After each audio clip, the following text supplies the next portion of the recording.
Today's recording, we're going to be talking about Psalm 1, and the purpose of Psalm 1 is to serve as a gateway to the entire book of Psalms.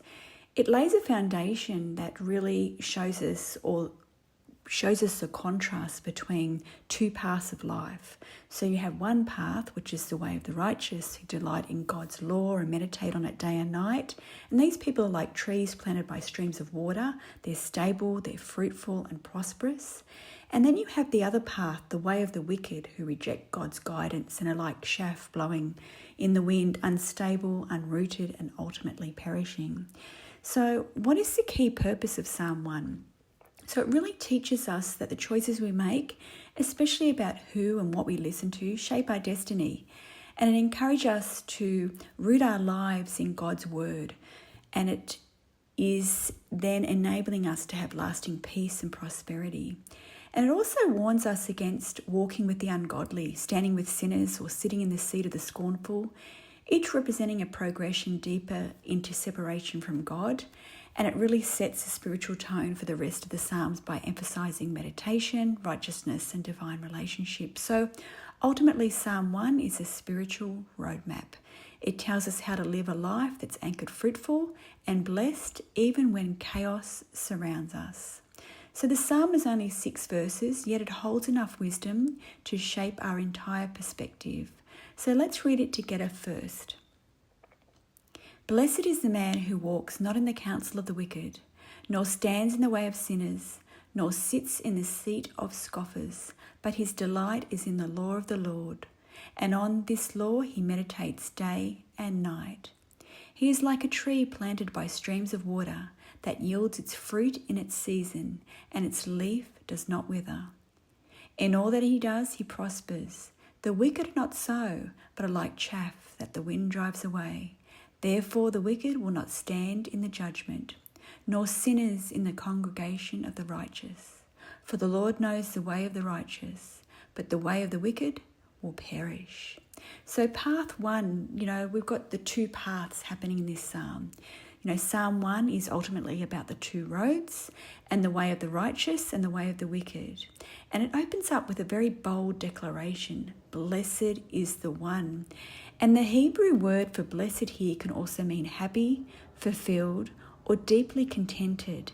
But then it ultimately tells us to not or don't walk, stand, or sit in certain places. And this really describes a downward spiral. First you walk with the wrong crowd, you're listening to the world's advice, then you stand, you pause, you settle in, you get comfortable, and finally you sit, you belong, and now scoffing becomes natural. Isn't that powerful? So a real life example of this is when you can think of a time when a friend or co-worker really started compromising just a little, taking advice that felt rather odd. And soon their values shifted and they stopped praying, maybe they stopped going to church. And what started as a small influence became a lifestyle. So bad habits are sneaking in. So the principle is clear. Who you listen to shapes who you become. And part 2, the chief versus the chaff. So now this becomes a beautiful contrast. So the righteous is like a tree planted by streams of water. And that's not accidental, it's intentional placement. Trees by water don't just survive, they thrive. Roots go deep, fruit comes into season, leaves stay green, and everything they do prospers. So in a modern example of this is thinking of someone whose peace is unshaken, even in chaos. And I love those people. They make it look so easy. And maybe it's a single mum who still prays every day and serves others, or it's a businessman who won't compromise his ethics, even if it costs him money, and their strength doesn't come from circumstances, it comes from where they're planted. So there's a song connection with this that reminds me of the song, and the part is Firm Foundation, He Won't by Maverick City Music, and it says, Christ is my firm foundation, the rock on which I stand when everything around me is shaking. I've never been more glad. So I'll put the links for these songs in the description box. And part 3 of this, the chaff.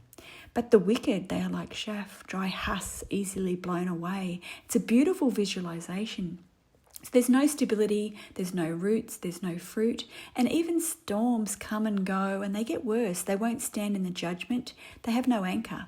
So an example of this is you might have seen influencers or public figures rise, but they fall hard. You know, sometimes it's a good thing to look upon, isn't it? It's a good reminder how quick people can become undone. So maybe they look like they had it all, but spiritually and emotionally they were hollow. They had no roots, and when life hit hard, they were blown away. So how do we apply this in our life? So we've really got to watch who we listen to and make sure that we're taking godly counsel, or we're not letting culture guide our steps. Secondly, we need to delight in God's word. Don't just read it, really meditate on it, listen to it. And that means thinking about it often, memorizing verses and chewing on it in your heart. And what I do is I normally try and serve myself, and I listen to a verse and I find different takes on it on YouTube as I go to bed each night or when I drive to the gym. Thirdly, we've got to check our fruit. Are we bearing love, joy, peace, patience, kindness? And if not, we may need to adjust our water source. And fourthly, we need to stay planted. You know, hard seasons will come, but if we're rooted in God's presence, we will stand still. So Psalm 1 isn't about getting better. It isn't about doing more. It's about being planted in the right place. You know, we can strive all we want, but if we're rooted in shallow ground, we'll keep getting knocked over. So it's a real reminder here to bring about peace, strength and fruitfulness, and really choose our path, our people and our priorities wisely. So it's a beautiful reminder as we start to go through these Psalms. Don't forget to like and subscribe. As we go through tomorrow or next week, I'll be doing Psalm 2. I'm just going to sit with this one on Psalm 1. Let me know what you think about Psalm 1 below. Until next time.